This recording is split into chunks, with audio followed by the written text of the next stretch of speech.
Yun, wala problema rito mga idol, linisan lang. Linisin natin to madami. Palitan natin ng oil seal. Burit yan at bursa, tagiya. So ano sasabi mo, ulit ka pa ba? Next zero tro. Pwede pa sunod.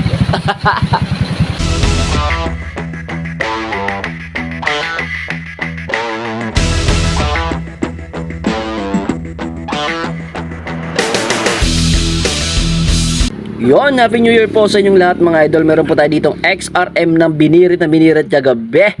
No, sobrang tuloy nito sa daan at napakaingay ng kanyang tambucho. Ayan, pakinggan muna natin. On, start. Yon. Buti umaandar pa to, no? Ayan, no. Yan, so umaandar po yung kanyang makina at napakaingay ng tambucho nito kagabi. Napakatulin nila. Yan, sabi ko bukas may pasyente yan na isa. Yan, no. So ito po XRM mga idol. Yan, yung concern niya dito, ito, yun o. I-primera muna natin. Yan. Yun, medyo matigas no, pero pumasok. Okay. Then, ito po yung problema. Ayun o. Yun, hindi mo ikot po yung gulong. Ka-primera na yan mga idol o. Yan o. Yan mga lods no. Ayan, so yan po yung naging problema ng mga idol no. Malamang sa malamang nagkaroon ng problema dito sa part na ito ng lining o baka may nagkasitanggalan dyan sa loob, kaya alamin natin yan, sabay-sabay natin baklasin. So ayan, natanggal na po natin yung mga tornilyo, yung mga bolt dyan, tinanggal na natin at pokpokin natin ng onte kasi medyo matigas mga idol.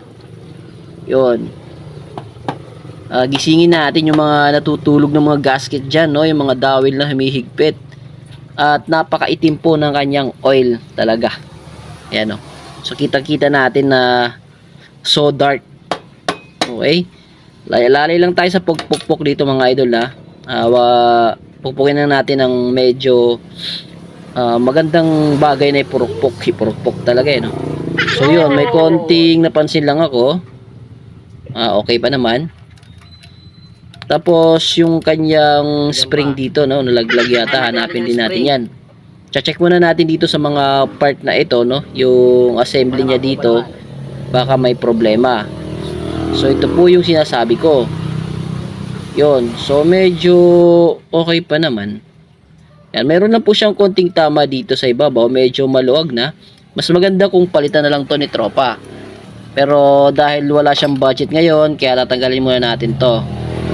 Check na rin natin itong bearing. Goods naman mga idol. Okay naman. Wala tayong nakitang problema. Baklasin na natin yung primary at secondary clutch. Baka doon nagkaroon ng di tamang karamdaman. Yun no. Yan sa pagtatanggal naman yan mga idol no. Hindi naman tayo may hirapan dyan no. Yun, grabe. Sobrang itim. Napakarami pong dumi dito sa gilid. Yun no. Maraming mga tinapon ng mga debris.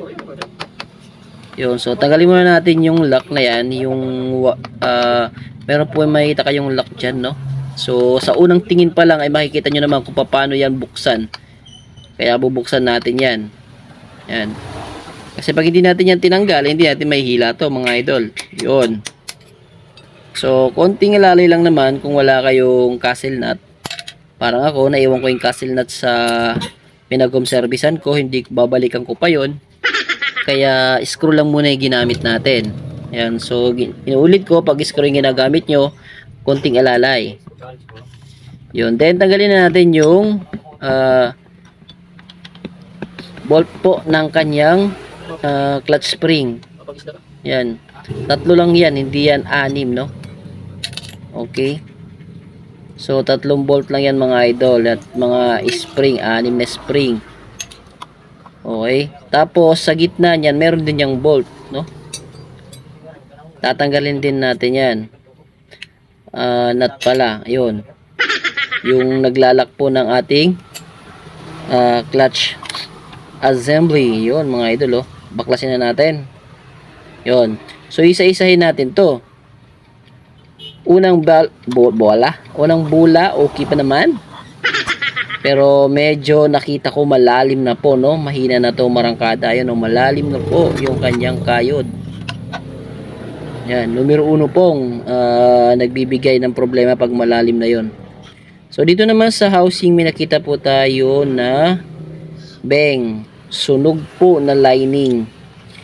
Yun, so malamang sa malamang nandito po sa clutch pack yung problema nito at baklasin na natin. So, Bang!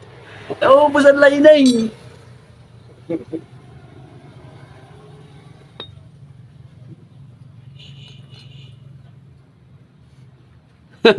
Nawaran lining. Sa labog. Sunog.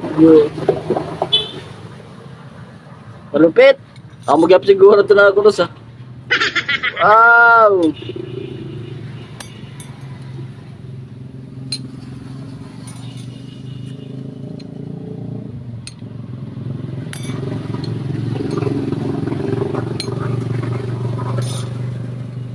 Sunog.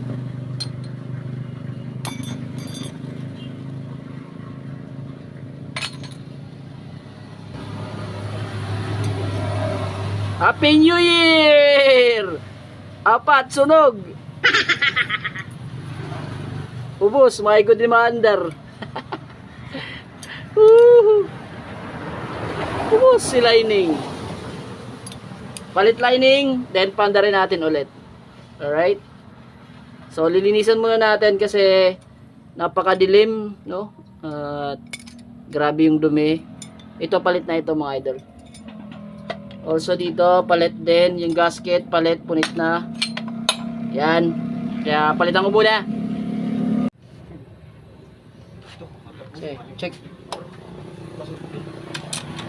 Okay. Okay. Okay. Yun, wala problema rito mga idol, linis na lang. Linisin natin ito madami.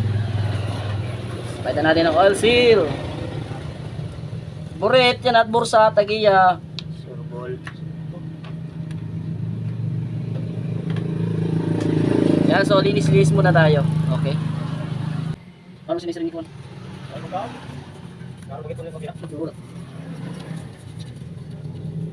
Hey! Hey! Ayan na, pasinti na. Nagdiran siya. Initin niya na higit, pag siligtir ah. Okay, pa sa lalaki ko yun. Lalaki nga driver sa akin lalaki. Saan ko lang sa? Pero mga kabahay sa akin. History ko. Maigo pa naman. Siya, sinilugaw ako. Yung sangkod. Ikita ko doon. Pwede ba? Oo. So, tigilin doon. Lugo doon. Ako lang kayo tayo yun. Umawa ko sa si Tubo. Ito. Buo. Itong na. Iba. Makano lang.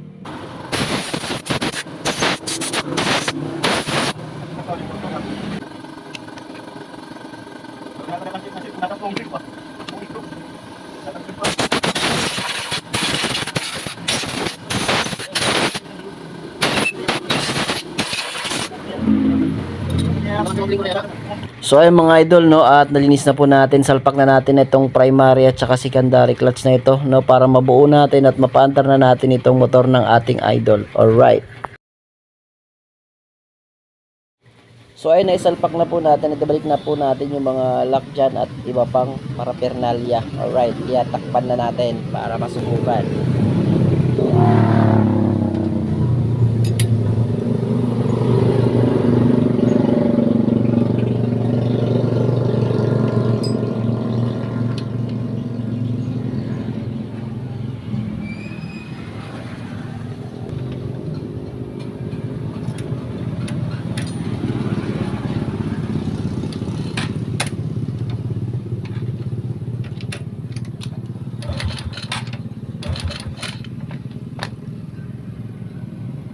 Yung mga idol, no, na-crank na siya, so ibig sabihin kumakagat na po yung kanyang lining, no, sumasabit na po kasi nakikik na po.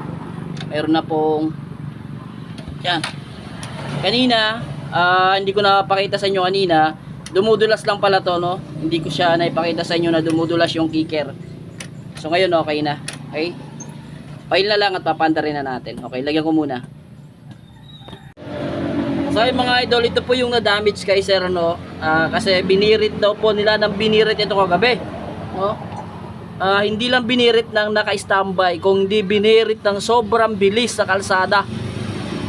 dahil natutuwa sila sa mga backfire na ginagawa nila. Ayan. So sabi ko sa kanila kagabi, may titirik bukas na motor at hindi nga tayo nagkamali. Ayan. May nangyari sa grupo kagabi. Ayan. So meron pang dadalhin dito sa atin yan na posibleng sira, no? Kadalasan kasi yung nangyayari pag nagsisira, dito po sa part na ito nagpapang-abot po yung balbula. Tapos yung piston, no? Nagsusuntukan po yung piston at saka yung balbula. Pero dito sa case scenario nito ng ating idol, malamang nagbre-brake to, tapos nagbre-brake siya, tapos binibirit po, no? Yan, so pigil o panay engine brake, ganon. So ito yung nangyari sa kanyang lining, nasunog kagabi. Alright? So lesson learned lang, wag masyadong birahin, no? Nandun na nga tayo, no? Sinasalubong natin yung bagong taon, pero kunting alalay din sa inyong mga makina. Pero pag meron naman kayong panggawa, sige, birahin na yan ang birahin para may pera yung mga mekaniko. Alright. Yeah. So dito lang muna yung video natin mga idol, mga tropa. Sana minawa yung tips at kaalaman dito sa ginawa nating video na ito. At inuulit ko, Happy New Year po sa ating lahat mga idol. Ayan, sa mga gusto po nga palang magpa-home service dyan, mag-comment lang po. Pag malapit kayo dito sa area, ay pupuntahan natin kayo, no? Available tayo tuwing linggo. Alright, so dito lang muna tayo. Peace out muna mga tropa. Bye-bye! Salamat po!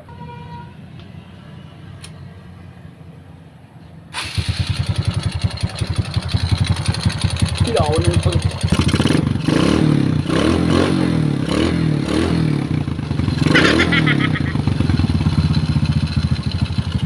Bumitay na. Tensioner. Primera.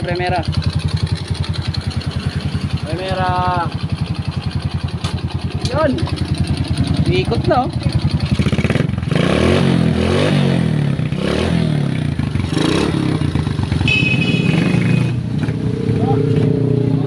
Okay na. So, ano sasabi mo? Ulit ka pa ba? Excellent bro. Pwede pa sunod. Masa pa? Apa? Pakuan, liwat balbula. Black.